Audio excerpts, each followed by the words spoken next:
Hi, this is Greg Nance, founder and CEO of Dia.com. Welcome to part 2 of our video tutorial on inside the admissions office, what admissions officers are looking for, and how you can stand out. Today's topic is about 6 common misconceptions. These are common mistakes that candidates all over the world make that make it much harder to earn admission. So we're going to dive into those, correct those common mistakes, so that these misconceptions don't slow you down. The first common misconception is about the importance of test scores. We hear all the time, if I just get a perfect test score, I'll definitely get into Harvard, I'll definitely get into Oxford. Actually, no. Even if you have a perfect score, that's only the beginning. Many admissions officers say that it's kind of like a prerequisite. Yes, you need to do well, but even if you do extremely well, in no way does that guarantee admission. In fact, there's so much more to the application. Your personal statement, your CV, strong recommendation letters that will actually matter even more. So don't let studying for your test score become all-consuming and then distract you from the things that are actually even more important about your exam. The second common misconception is, look, the personal statement doesn't matter that much. I just need to turn one in. I just need to get it done. Actually, no. The personal statement is extremely important. The better your personal statement, the more that you can actually jump ahead of those that may have better GPA or better scores. For instance, when I was in high school applying to my dream school, U Chicago, 2 different students in my school had much stronger GPA than me. They had better test scores too. But because I spent more time on my personal statement and I better tailored it to the University of Chicago, my dream school, I was able to earn admission to U Chicago, whereas these 2 friends of mine were not able to.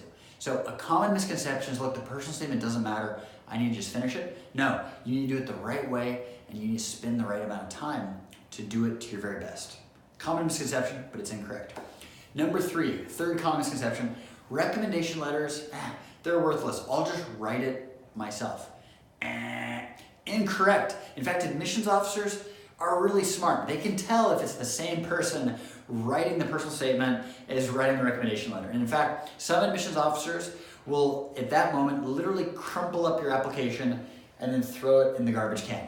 Don't be that person. Spend the time required to actually get to know your teacher, get to know your professor, and actually build a relationship where they want to say yes and they want to endorse you and your candidacy. That's so much more fulfilling and rewarding than trying to fake something and getting it thrown away. So don't do that. That's a common misconception and it's a frequent mistake. Don't settle for that. Number 4, my university isn't very famous, so I have no chance. That is also incorrect. Actually, though it is an advantage being from a slightly stronger and more famous university, that is not the end-all be-all. Much more important is what you did with those resources. So for example, if you were at a top-ranked school, but you sit on the couch all day every day and all you do is go to the library and study, it looks like you didn't make the most of the resources that you had. In contrast, a second student who maybe is from only a middle tier or even a lower-ranked university, if they are busting their tail, joining clubs, becoming a strong leader, publishing a paper, joining internships, making the most of every opportunity, they look a lot stronger. And in fact, they're the candidate that admissions officers want to bet on. So don't feel like the world's over because I'm not at the right university. Make the most of where you are right now.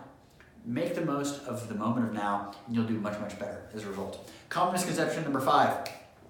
Let me just join a bunch of extracurriculars, build my CV, and that's all I need to do. We hear this one occasionally too. In fact, it's much better to follow your smile, to do the things that you really enjoy doing, because your sincere interest will come across when it's authentic. And it's very obvious if you're just checking boxes. Joining a club for 2 months just to say that you did, that comes across as very hollow, that comes across as something uninteresting. So don't settle for that. You can actually do a lot better by following your sincere interests and really committing yourself to 2 or 3 activities that you really enjoy, and then going all the way, becoming a leader there and helping younger students as they get involved as well. Much more impressive than just joining 10 different clubs for 2 weeks each. the final misconception here. My personal statement and my CV are basically just the same thing. Let me just take the CV and write in some description. Also a common misconception. We want to go way beyond that. Think of it this way. The CV is a little bit of the what you've accomplished, whereas your personal statement is much more the how you accomplish these things, and even more importantly, the why you accomplish these things. What's your motivation behind it? These 6 common misconceptions trip up a ton of students that we work with at Diet.com. We're able to take these misconceptions, set the record straight, and actually help you build out a custom game plan to develop your strengths, to mitigate, to reduce your weaknesses, so that way when you're ready to apply, you are ready to stand out. Our expert mentors here at Diet have seen each of these misconceptions, and they're ready to help you rise way, way above through one-to-one advice and expertise. Let's get started. You can keep discovering more insights in the video tutorial library, or sign up for a diet review to work one-to-one with your very own diet mentor. Let's go. Awesome.